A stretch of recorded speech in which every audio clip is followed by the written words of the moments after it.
bohong. Aku hanya memikirkan satu peraturan penting. Kenapa kau lakukan hari ini kalau kau bisa melakukannya besok? Hahaha. Few moments later.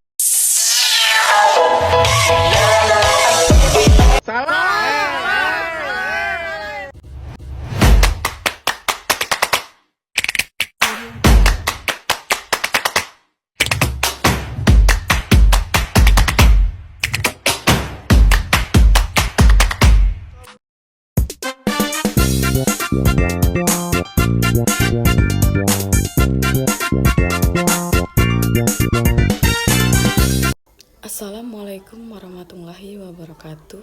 Perkenalkan, nama saya Spita, kelas A5. Di sini saya akan menjelaskan tentang sinergisme untuk mencapai puncak menggunakan analisis SWOT. Analisis SWOT sinergisme untuk mencapai puncak. Yang pertama, strengths atau kekuatan. Meliputi 1. Saling melengkapi keunggulan setiap pihak membawa keahlian, sumber daya atau teknologi yang saling melengkapi. 2. Penguatan posisi pasar. Kolaborasi dapat memperluas jaringan distribusi, meningkatkan brand awareness, dan memperkuat posisi di pasar. 3. Pengurangan biaya. Biaya produksi, distribusi, atau riset bisa dibagi sehingga efisien. Keempat, akses terhadap pasar atau teknologi baru. Lewat mitra strategis, perusahaan bisa masuk ke pasar baru lebih cepat dengan resiko lebih rendah. Yang kedua, weaknesses atau kelemahan. Meliputi 1. Perbedaan budaya organisasi, gaya manajemen, nilai perusahaan, atau struktur kerja yang berbeda bisa menimbulkan konflik.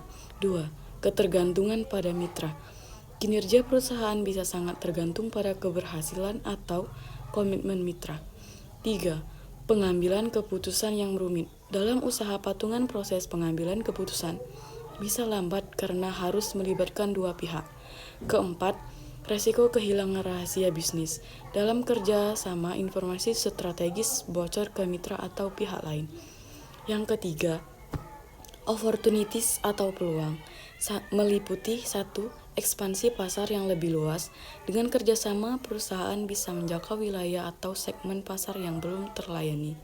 2. Inovasi produk atau jasa baru. Kolaborasi dapat mempercepat proses inovasi karena menggabungkan ide, riset, dan teknologi. Ketiga, dukungan dari pemerintah atau lembaga keuangan. Aliansi strategis sering mendapat insentif, pendanaan, atau kemitraan dari lembaga luar. 4. Reputasi meningkat. Bekerja sama dengan mitra berprestasi baik dapat meningkatkan citra perusahaan. Yang keempat, the threats atau ancaman. Meliputi 1. Persaingan internal dalam aliansi. Mitra kerjasama bisa berubah menjadi persaing setelah mendapatkan pengetahuan atau akses pasar. 2. Ketidakseimbangan kontribusi. Jika salah satu pihak lebih dominan, maka bisa menimbulkan konflik atau ketimpangan manfaat. Ketiga, kegagalan integrasi strategi. Gagal menyatukan visi dan misi bisa membuat kerjasama berakhir sebelum waktunya. 4. Perubahan regulasi, aturan hukum, atau regulasi bisnis yang berubah bisa mengganggu keberlangsungan kerjasama. Selanjutnya, kesimpulan.